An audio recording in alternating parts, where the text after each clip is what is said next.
Hi friends, welcome to EduTap. So welcome to part 3 of agricultural engineering. So friends, as part of this chapter, we have already covered 3 lectures already. One is on tractors specifically, wherein we have dealt with the types of tractors and the important data points that you need to keep in mind for the examination, right? Then there was part 1, agricultural engineering, wherein we started from the basics of like what is actually agricultural engineering. We also dealt with some of the important terminologies that you need to know, like the horsepower, brake horsepower, frictional horsepower, right? Indicated horsepower. So all these things we understood what it is, and then we saw the various sources of farm power as well. We moved on to understand what is farm mechanization and how at the various day-to-day operations in agriculture we make use of the tools and implements. So we saw that it can be categorized into various stages, like from land, the leveling process that is done to sowing of the seed bed preparation is there. Then you have interculture operations, you have harvesting, you have fertilizer applications, and etc. Right. So each of these we saw them in detail. For example, land leveling, we saw how scoops and scrapers are used. For seed bed preparation, how important is tillage operations, and we saw that tillage implements we need to deal with separately. Now in this lecture, we are going to connect with that part wherein we are going to discuss all the tillage implements separately as part of this video, right? And then we also moved on to see the various implements used at the stages of, for example, the harvesting stages, right? And then the sowing, for sowing also we use seed drill, seed cum fertilizer drill. So these were some of the things, just a quick revision I was trying to give so that you can relate to what we have already studied, right? So let us quickly begin with today's lecture, that is part 3. So friends, we have still now we are actually dealing with this topic, or we have been dealing with this topic previously even in basics of agriculture, wherein under agronomy we saw how important is tillage operations. Okay, so basically you can say that without this you cannot start or you cannot think of the other operations that subsequently follow. So now I would really want you to go back to those lessons, have a look at what is tillage, what are the classifications of tillage. So unless and until you know that, coming to this particular part is not going to be helpful. Okay, so better first complete those parts, understand what are tillage operations, what are the various classifications, and then come back to this particular lecture wherein we shall see important tillage implements, right? So just a quick the recap here, that the classification of tillage system based on time, okay, like with respect to the crop, can be under preparatory tillage and after cultivation. Okay, so when I say preparatory tillage, I haven't started sowing the crops yet. Okay, so I'm preparing the seed bed for them. Okay, and after cultivation means once the crops have been cultivated, I'm doing certain tillage operations in the standing crop. Okay, so this is a two classification. Now if you talk about preparatory tillage, again you can classify it into primary tillage, you have secondary, and you have layout of seed bed. Okay, so now in this lecture, we will see what are the primary tillage implements and what are the secondary tillage implements. So that is what is going to be the scope of this particular lecture today. So friends, let us start with the primary tillage implements first. So as we know that when you go back, have a revision that what is primary tillage. So basically what you're doing is the first step, the first time you're plowing the land, it comes under the primary tillage operations. Okay. See, what happens is you need to understand that you cannot immediately start sowing the crops in a field. Okay. Because of the various conditions, like because of repeated sowing on a particular land, or because of the fluctuating climatic conditions, like maybe one time rainfall, the other time sunlight. So what happens is the soil becomes quite compact, okay, and it becomes difficult for you to start sowing immediately. So before sowing, you need to prepare the seed bed for the crops to actually start cultivating. Okay, so for that, the first thing you're doing is plowing. Okay, now what does plowing do? Basically, it separates the top layer of soil into furrow slices. Okay, so when I say furrow, I mean a depression in the land.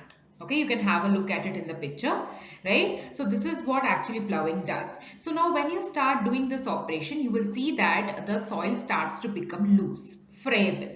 Okay, and then it becomes easier for us to sow the seeds. Now, other thing you need to understand is that when you are plowing a land, there can be partial or complete soil inversion. Okay, so when I say soil inversion, the bottom layer is brought to the top and the top layer is actually taken sideways. Okay, it is turned sideways basically. Okay, so this inversion wherein the lower layers are brought to the top through ploughing, it can be partial or it can be complete. Okay, so this is some important points that you need to keep in mind. Now moving on, before we see the various implements that are used for this kind of operations, let us have a look at certain terms which is important. Okay. Now if you see here, it is furrow. Okay. It is a trench. Trench means a depression on the land. Okay. It is formed by an implement in the soil during the field operation. Fair enough, right? We have just now seen that picture. Okay. Now what is furrow slice? Now if you start creating a depression in the field, what happens is there is a mass of soil which is actually cut in that particular position, right? So that particular mass of soil is referred to as furrow slice. Okay, then you have furrow wall. Okay, you have crown, the top portion of the turned furrow slice. So you can see here you have depressions created, and the area which is the soil which is occupied in this area is turned away sideways. Okay, like this. So this is what they are referring to, the top portion of the turned furrow slice. Okay, and the top portion is known as crown. Okay, so similarly you have back furrow, you have dead furrow. Just have a look at these terms, have a cursory look at, on it. Do not go deep into it because these are some definitions which they will not ask directly, but at least to understand the concept you need to have an idea, right? Okay, now coming to the different types of plows that are there. So first one is the indigenous plow, which is also known as a country plow, basic one. Then you have the mold board plow, you have disc plow, you have chisel plow, you have subsoiler and rotary plow, right? Okay, so first starting off with the very basic thing, okay, that is the indigenous plow. Let us have a look at a picture and then the parts of it. So here in the picture you can see there is a body here, okay. Then you have share, okay, this is the pointed end, and this particular part is actually used for penetration. Okay, so if you can see that there are two important parts. One is the share and the other is the shoe. Okay, this shoe basically is the supporting part. Okay, with the help of this shoe, this share is actually stabilized and it penetrates into the ground. Okay, so the other parts being beam, you can see here. Okay, there is handle, obviously. Because it is manually operated, you require a handle in indigenous or the country plow. Okay. So now let us have a look at some of the important points. So now this indigenous plow can either be animal drawn or it can also be manually operated sometimes. Okay. Now you need to understand that we have seen that it has a part which is called share. Okay, that penetrates into the ground. So it creates a V-shaped cut, or it is called V-shaped furrows. Okay, and the depth of that furrow is basically 12 to 15 centimeter, important for us. And the other point that you need to note is the field capacity. It is around 0.4 hectares per day of 8 hours. Now why is this 8 hours? Because we are taking into account the maximum time a human being can actually invest on the agricultural field. So that is why we are accounting nearly 8 hours of manual work. That is why we say that 0.4 hectares per day of 8 hours. So kindly make note of these important points. Next, moving on to mold board plow, okay, MB plow as it is called. So again, have a look at the components of it. You can see that there is share, again the pointed part that penetrates into the ground. We had also seen this particular part in the previously seen implement, which was indigenous plow, right? Then you have this mold board, okay, you can see here. We will have a look at it in detail as well. Then there is a piece called frog, there is land side, okay. So these are some of the basic parts of your MB plow. Then if you see the parts that we were dealing with, so again always remember that always there's going to be a penetrating portion in the implement that is going to actually cut open the field. So this is a share part, and again this is going to be common for most of the things that we see. Then you have a mold board, okay, it is a curved part. Okay, so we have just now seen that in the picture. It formed a curved pan-like part, okay, and this particular part is actually used to lift, turn and pulverize the soil slice. Okay, so basically first penetration performed by share, then the overturning of the soil, which is done by the mold board. Okay, so these are the two important parts, so kindly make note of these. So now you can have a look at the functions of MB plow, which are again very important for us to remember, right? So first, cutting the furrow slice, lifting the furrow slice, inverting it, and then pulverizing it. Okay, so when I say pulverizing, it means to break down into finer particles, right? So this is important. Now again, a quick revision. So we were using share. Okay, share is used for penetration. You have mold board, okay, which is used for lifting and inverting the slice. Okay, so you can relate to it like which of the following parts performs the following functions, right? So keep these important points in mind. So friends, now have a look at the picture here. Okay, so on the left hand side you have a two bottom MB plow. Okay, and on your right hand side the same two bottom MB plow is tractor mounted.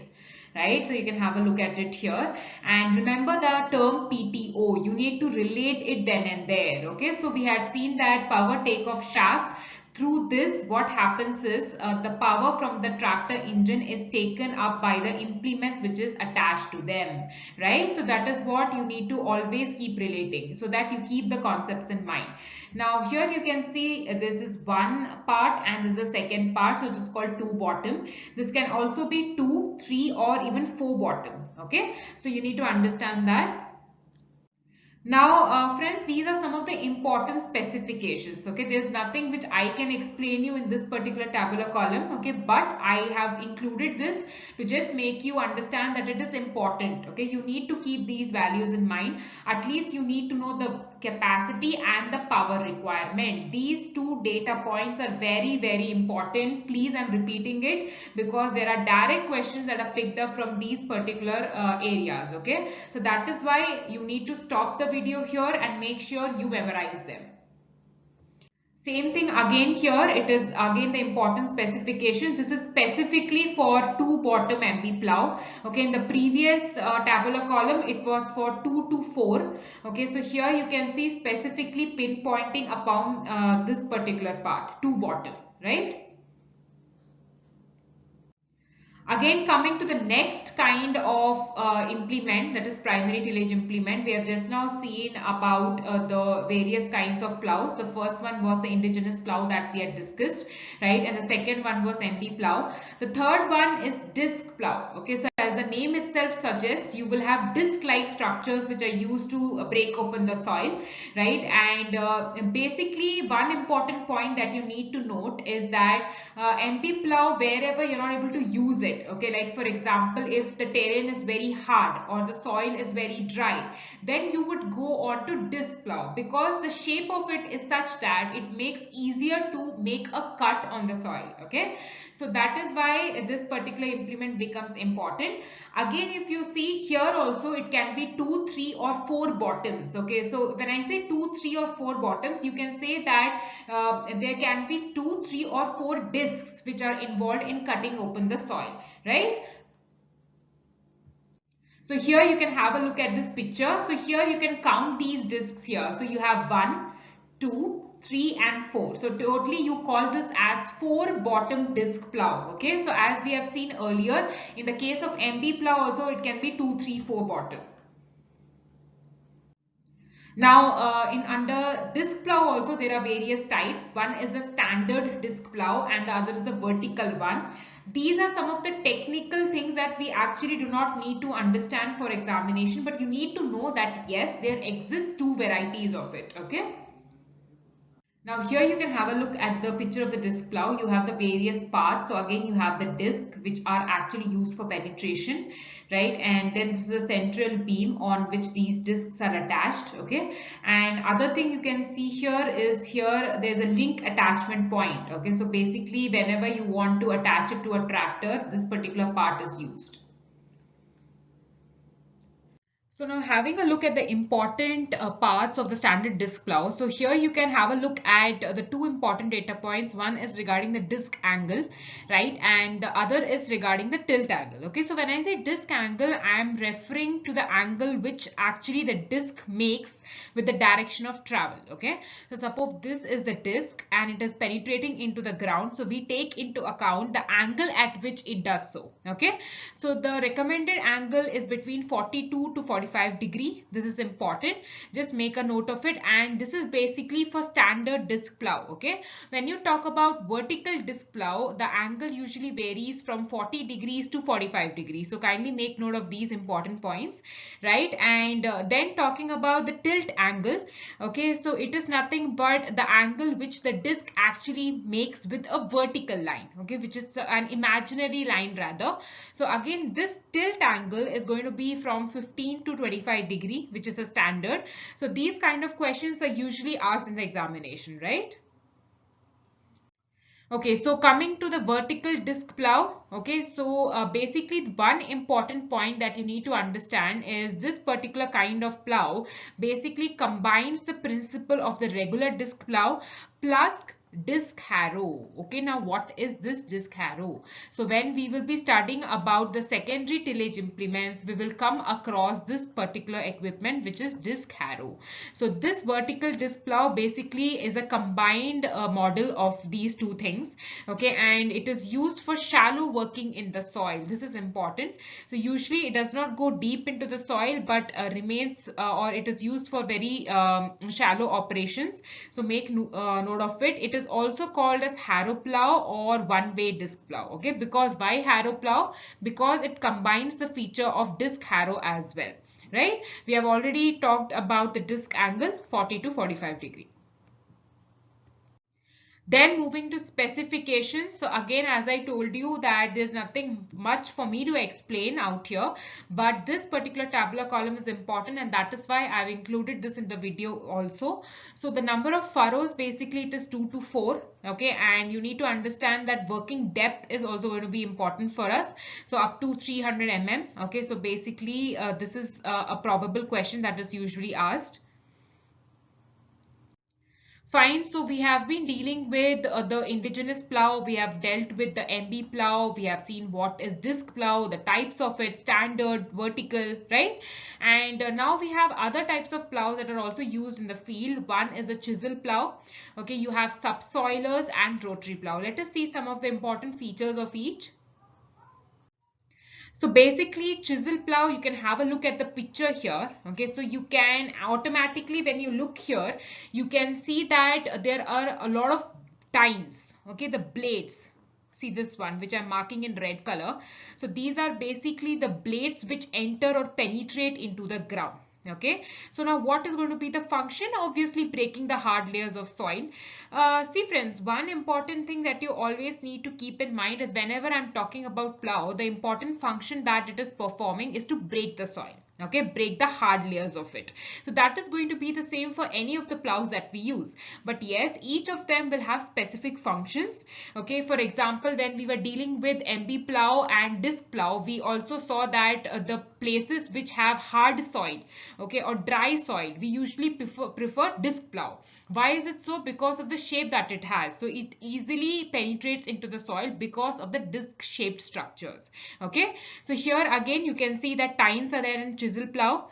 Okay, and this is also a kind of an implement which is used where in the places where it is very hard. Okay, hard terrain. So this is important. Just keep this point in mind. Then you talk about subsoiler. Okay, you can have a look at it. Okay, now plow depth becomes important. Okay, so you can have a look at the long penetrating structures that it has.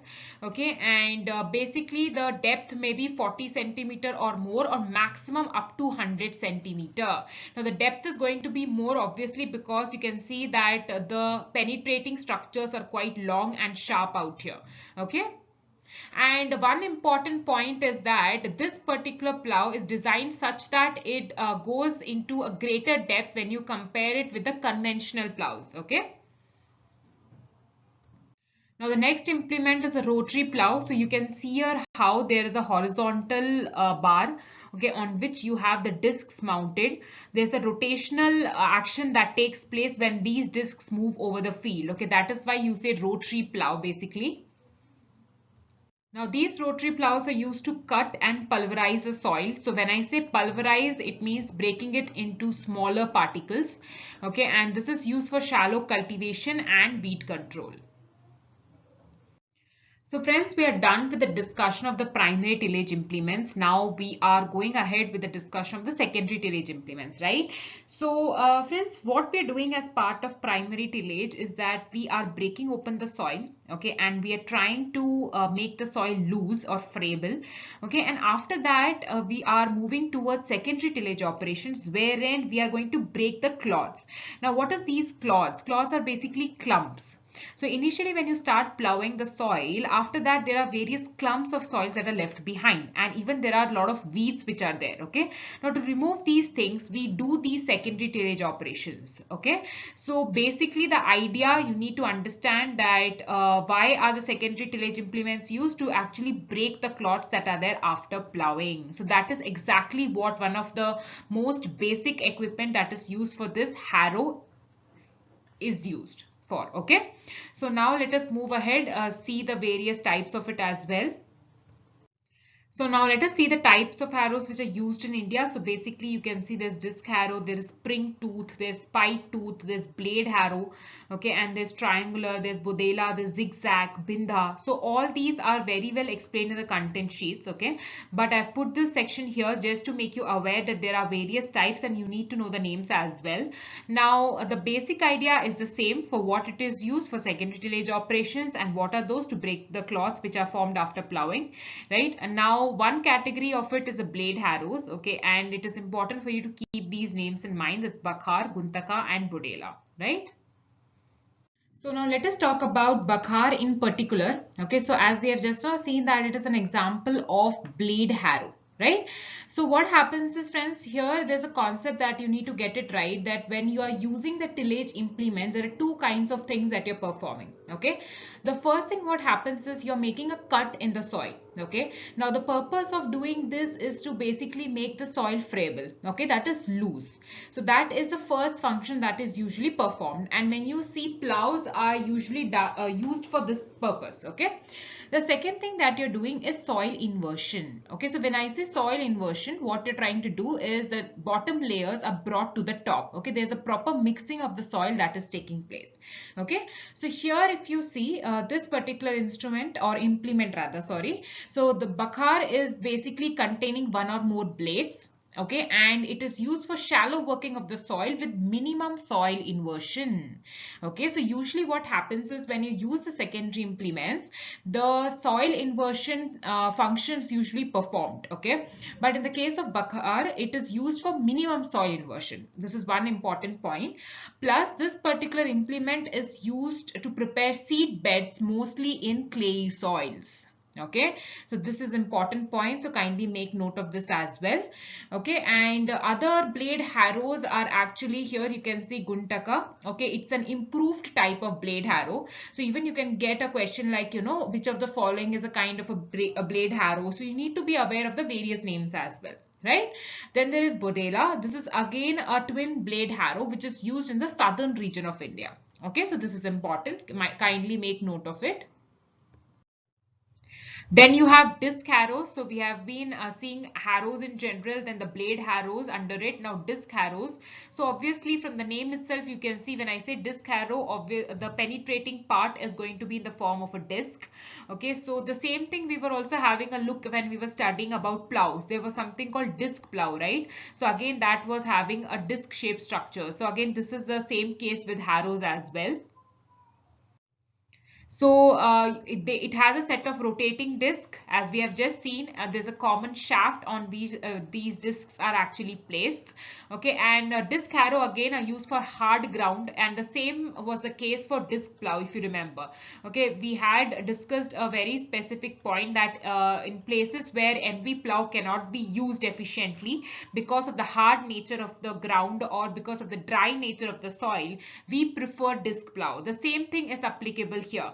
Disc harrows are generally suitable for hard ground, okay, and it obviously cuts the lumps of soil, clods and roots. So this is the basic function that usually any secondary implement would perform. Next, parts of a disc harrow, obviously it would contain disc, right? These are other parts. I'm not going to go into the detail of it, okay. Now let us discuss the types of disc harrows. Okay, so as you can see from the picture, based upon the disc arrangements. Okay, this is very important. Okay, so based on the disc arrangements, these disc harrows are divided into two classes. Okay, one is your single action. Okay, the other one is your double action. Okay, you can have a look at the picture. There's other category also which is called offset. Okay, so all this categorization is depending upon how the discs are arranged. Okay, now for example, in single action you can see there are two pangs. Okay, and in the double action there are four elements. Okay, so here you can see that the operations, the secondary tillage operations, are going to be performed in four directions. Okay, so based upon this you need to understand the classification of it.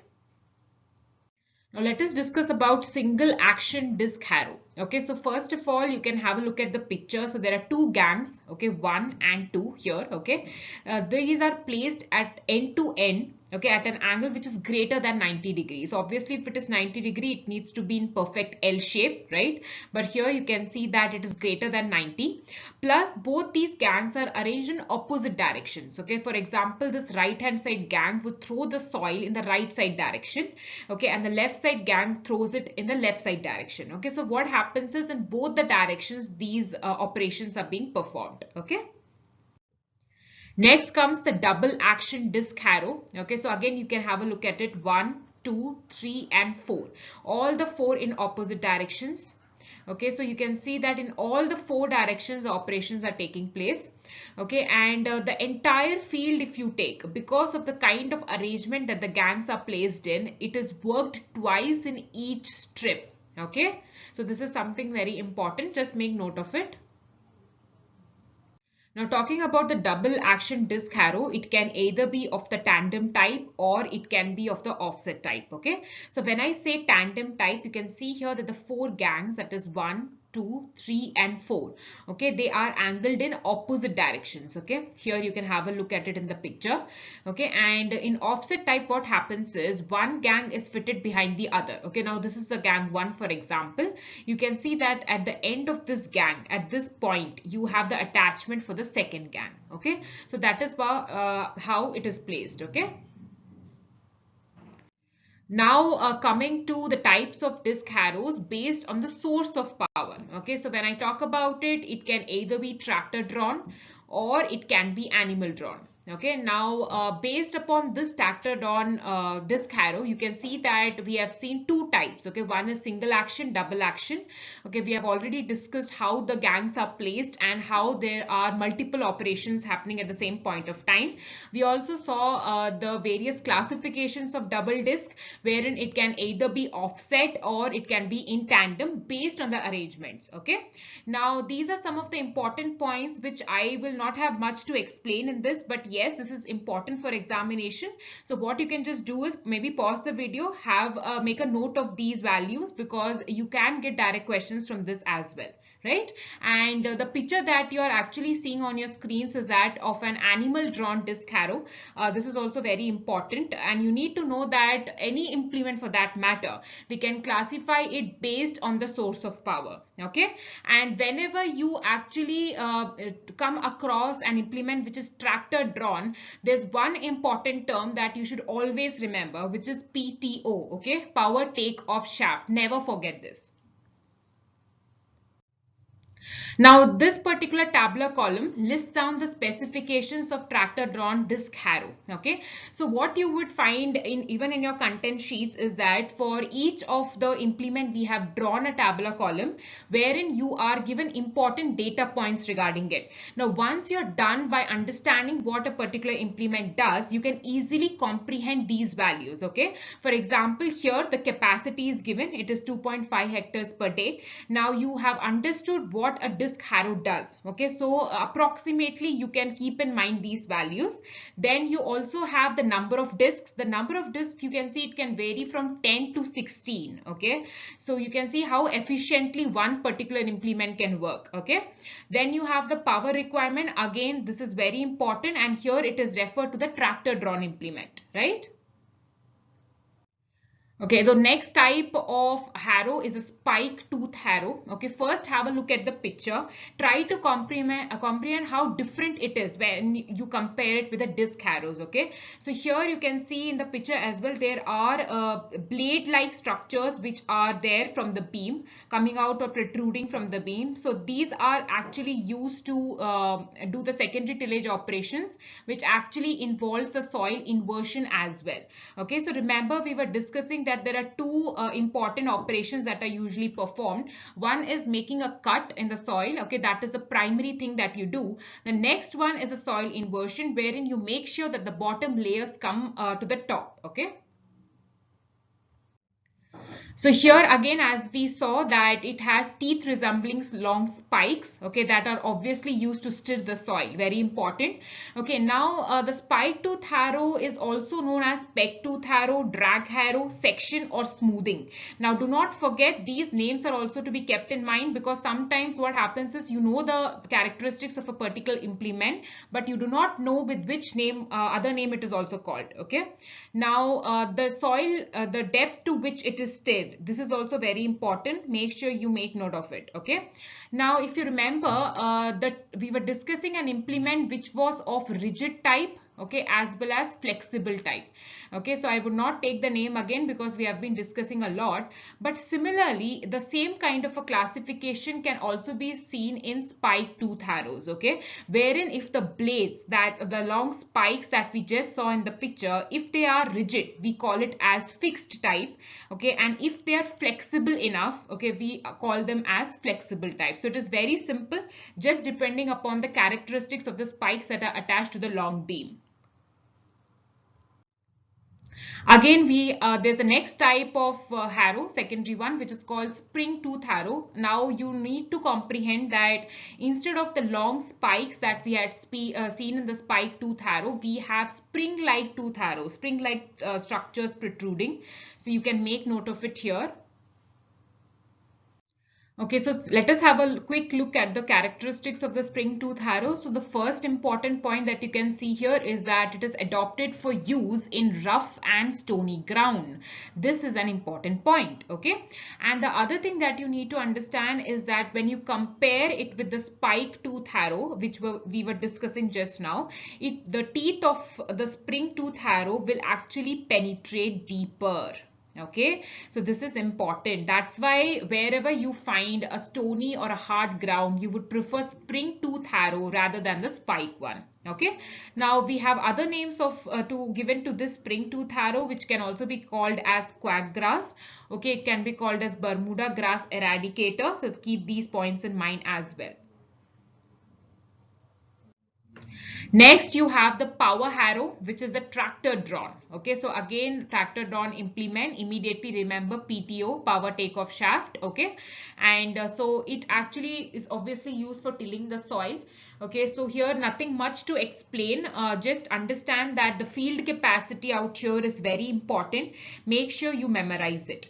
Friends, I would just like to point out certain things here. See, what happens is when we are learning these kind of implements, sometimes you just need to be aware of the simple function that it performs. Okay, and just have the picture of that particular implement in mind so that you can make a connection. Okay, we are not required here to go deep into the parts or each and every technicality that is involved. That is not required for us. So whatever the points are required, we are discussing those only. So kindly keep these things in mind.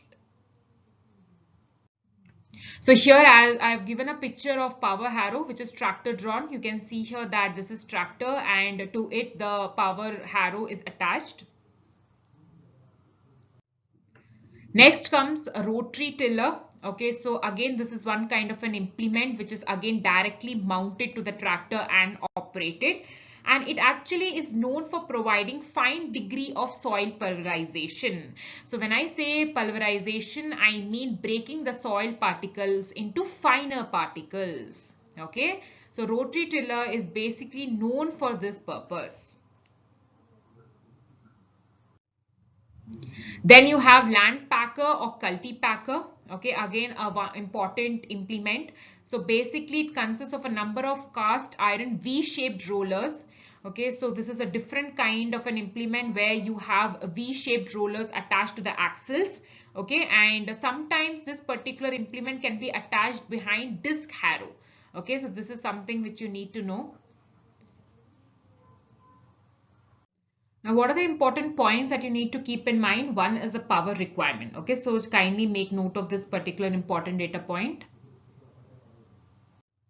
Next, you have rotavator. First, have a look at it in the picture. Okay, so you can see how there are blades which are curved, are protruding out.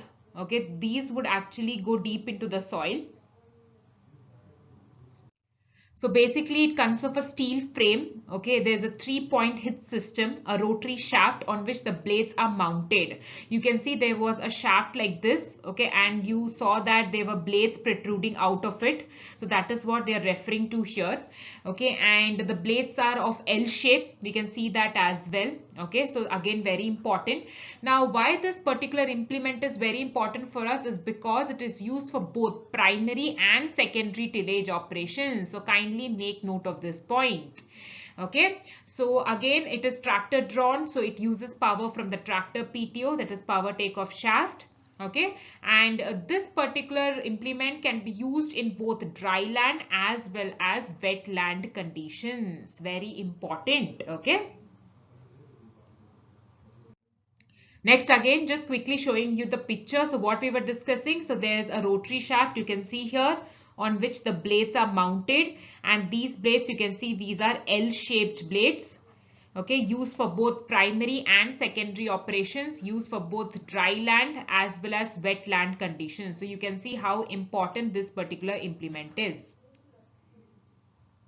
Now let us have a look at the specification of it. So the working depth, if you see, it is nearly 80 to 100 mm. Important, kindly make note of it. Okay, you have the capacity that is 0.38 to 0.50 hectare per hour. Then you have the power source which is there, okay, which is nothing but 35 to 65 HP tractor. Okay, so it is tractor mounted. So kindly keep these values in mind. Now talking about specifically the tillage implements used for rice cultivation. Okay, so one is the cage wheels. You can have a look at it here in the picture. So very evident it is, the huge wheels that are there. These are basically iron wheels. Okay, and why iron wheels? Because you know, in the plowing of rice fields which is filled with water, if you start using rubber wheels, it is going to cause slippage. Okay, to overcome this particular difficulty, in cage wheels the iron wheels are used. Okay. Next, there is important implement which is called puddler. Okay, and you can have a look at it here as well in the picture, and it is basically used for churning the soil in standing water. Okay, so obviously for rice cultivation it is used. The puddling is done in standing water which is of depth 5 to 10 centimeter. This is important. You can even get a direct question on the depth of it. Okay, so basically, you know what, if you talk about rice cultivation, the main thing here is there's always water filled in the field. Okay, so because of that, you need to accordingly choose your implement, because the other kind of implements would not work well where in the standing water. Okay. So friends, with this we have come to the end of this particular lecture. So till now we have actually discussed a lot when it comes to agricultural engineering. So I just want to put a word out here that do not get scared of this particular chapter. It is fairly simple provided you understand what is the requirement from the point of view of examination. And that is exactly what we have covered in these lectures so far. So after this we will just move on and discuss some of the other implements in general. Okay, so far we are done with the tractor part, which is again very important. We are done with the farm mechanization, wherein each of the stages we use various implements, from land leveling to sowing to seedbed preparation to maybe weeding and interculture operation to harvesting. We saw in each of these processes what are the kinds of implements that you can use. So always keep in mind that a particular implement, what is the purpose of it, okay, and what are the important characteristics of it. That is very important for us. Okay, and that is exactly what we have discussed. We dedicated a separate chapter for tillage implements, wherein we divided it into primary and secondary. We saw them one by one, right? So with this, this part ends here, and I hope you found this video useful. Thank you so much and happy learning.